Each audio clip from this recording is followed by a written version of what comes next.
We begin, as all haunting tales do, with a dark and stormy night. A sinister castle perches atop a jagged cliff. Inside, a group of unsuspecting adults gather for what they think is a costume party. Each is dressed to the nines. There's the vampire who's afraid of blood, the werewolf with a flea allergy, and the mummy who just wants some personal space. As thunder cracks, the host appears, a tall, thin figure wearing a cape made entirely of receipts. "Welcome," he booms, as a bolt of lightning backlights his perfectly manicured silhouette. The guests exchange nervous glances as cobwebs flutter in the draft.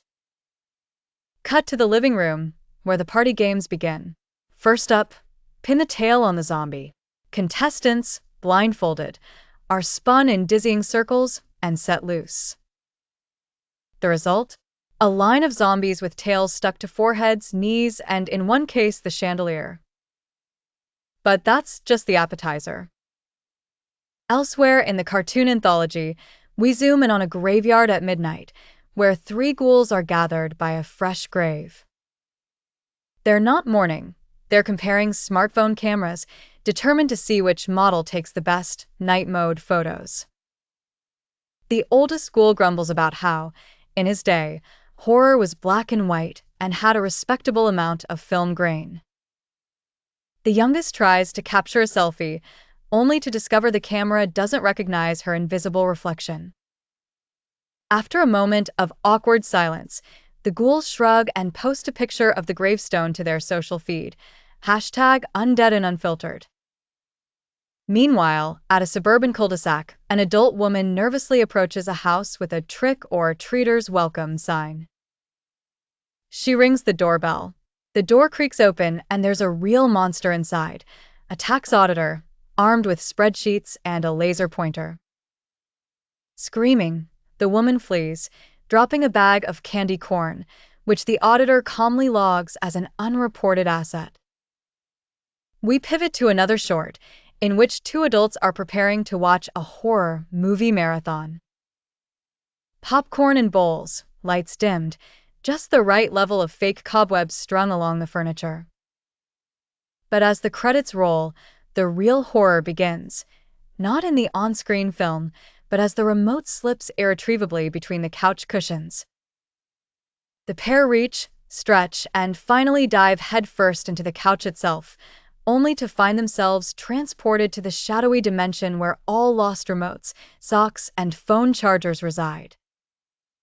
There, the denizens scuttle about, dozens of exasperated adults, each searching for their own long-lost Tupperware lid or TV remote. Escape requires cunning, patience, and ultimately a universal remote.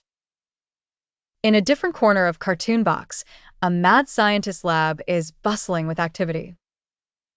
Professor Malicious is attempting to reanimate a long-dead sandwich, convinced that the power of lightning will finally bring lunch back to life. His assistant, Igor, who moonlights as a competitive ballroom dancer, readies the electrodes. When the lightning strikes, the sandwich jolts upright, only to immediately leap off the table and into the trash, in utter disgust at its own expired ingredients.